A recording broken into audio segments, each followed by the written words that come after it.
कर्जत तालुक्यातील पेज नदीवरील मौनी पुलाजवळ शनिवारी सकाळी घडलेल्या ट्रॅक्टरच्या अपघातात एका तरुणाचा जागीच मृत्यू झाल्याची दुर्दैवी घटना घडली। ट्रॅक्टरवरचा नियंत्रण सुटल्याने ग्रीटने भरलेला ट्रॅक्टर पुलावरून पलटी होऊन हा अपघात झाला। हुमगाव येथील रहिवासी किशोर बागडे यांचा ट्रॅक्टर चालक संकेत बारशी चालवत होता।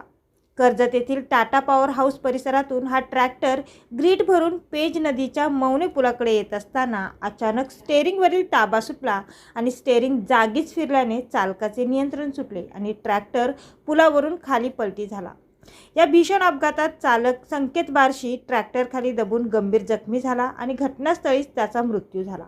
अपघाताची माहिती मिळताच स्थानिक नागरिक व पोलीस घटनास्थळी दाखल झाले। या घटनेने परिसरात हळहळ व्यक्त केली जात असून स्थानिकांनी पुलावरील सुरक्षेची योग्य उपाययोजना करण्याची मागणी प्रशासनाकडे केली आहे। गणेश पवारसह शीतल मोरे, मेट्रो न्यूज, कर्जत।